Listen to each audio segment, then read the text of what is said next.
I'm Aaron Brock, Director of Sports Medicine and Performance for USA Volleyball.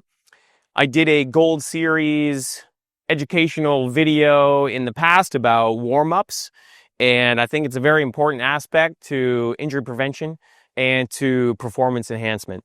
The older you get, the more you will naturally gravitate towards preparing to play volleyball as opposed to just going and playing volleyball. And so what I'm suggesting is that athletes at all levels, at all ages, start to warm up and have some kind of preparation before they start playing volleyball. So why do we warm up? And this is a very rudimentary whiteboard presentation here, but as I reference, two main areas that we're looking at. We do really feel like, and there's a lot of research, if you wanted to pull peer-reviewed journal articles about warm-ups and injury prevention, it's out there, but we're going to keep it simple and keep it to two main reasons why we want to warm up: increase performance, decrease injury. So what we're trying to do is just have a slow progression of force production and force acceptance. We're slowly turning on the light bulbs. We got a little flicker, a little bit stronger lighting, and now we're getting pretty bright. Love the idea of music. Let's bring in a little bit of arousal factor. This isn't just about physical preparation as it is about mental preparation. We like to create routines. There is something to be said for this is what we do to get ready for a game. So when they get that opportunity to get on the court, the game ahead of them is finished, or their game is just about to begin, they're able to start a routine, start that mindset of, we're getting ready to compete. There's a lot of evidence for just the warmth factor of warming up. There's a lot of reasons, and then we're going to go through some categories as to what a warm-up looks like. The first one is thermogenic. We like heat. Our joints and our bodies and our tendons like heat. This is a really bad drawing of tendons, one that's cold, it's all shriveled up, and this one's nice and warm and elongated. If you put a rubber band in a freezer and then tried to stretch it real quick, it'd probably break. But if that rubber band is nice and warm, now it's really elastic, it's going to be less likely to be damaged, it's going to have this nice, easy flexibility to it. That's our tendons. So physically, we also have what we call synovial joint fluid. There's a fluid called hyaluronic acid in all of our joints. Our knees are one of the main ones that we need to consider here. We just start squirting a little oil on those joints. That lubricant that's inside those joints starts flowing as we start warming up. And so one of the goals of this warm-up is just the physical lubrication of our joints through this synovial fluid. And when you increase the temperature, that fluid starts to flow. It's like cold molasses barely coming out of the bottle as you're tipping it up versus you put it in the microwave and it flows right out. Same idea with our joint fluids. So this is the idea of getting a good warm-up routine in place. We got physical improvements that we're going to make, and we want to be ready from a performance standpoint. Set number one, it's 0-0 and you're ready to go. It's not, I need more time, I haven't really prepared well, and so you're taking the first part of the match to get ready to go. You don't want that. You want to be ready to go first point.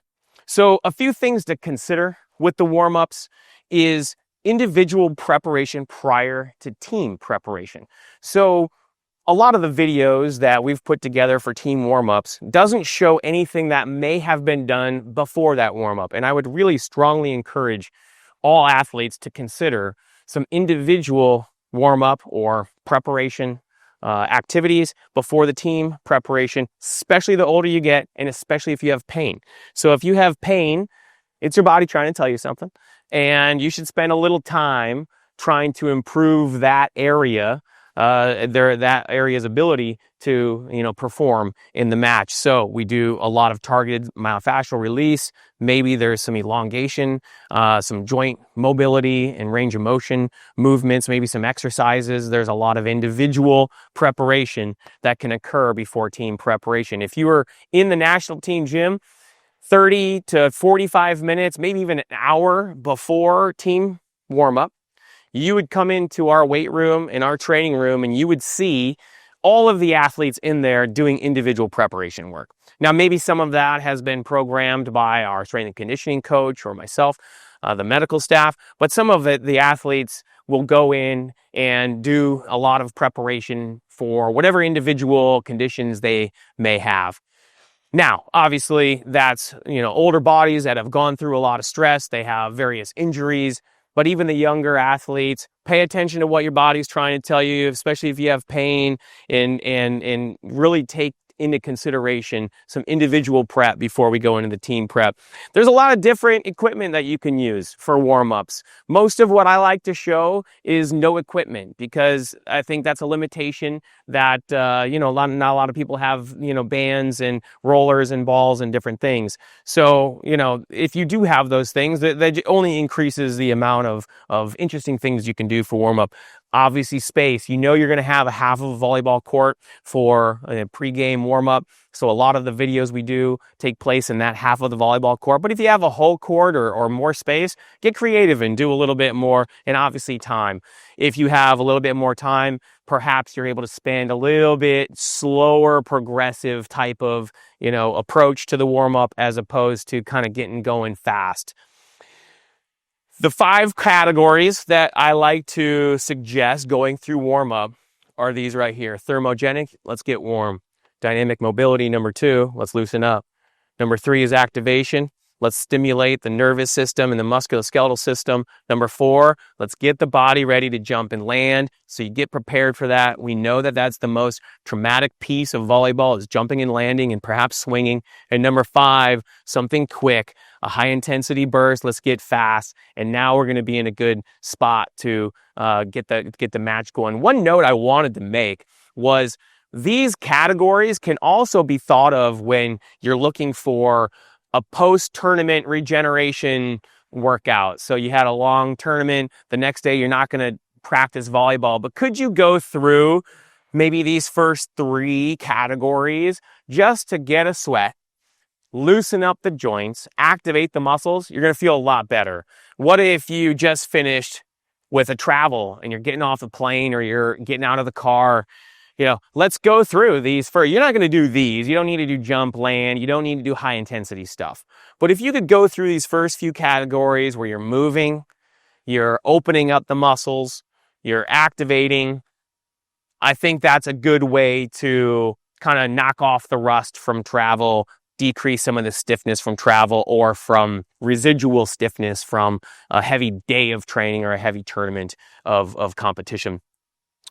And so I think it's hard to get athletes to buy into warm-up unless you get older, and then they're asking for a longer warm-up.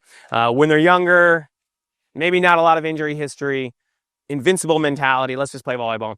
It's hard. We know it's good for them, just like we know eating vegetables is good for kids. So I'm just suggesting that you consider warming up like eating your vegetables. Just do it. Just do something. Maybe it's just 1 carrot you're going to have them eat. Okay, have them do 1 minute of warm-up. Get it in a routine, get in the mindset that warm-up's important, and it will pay off.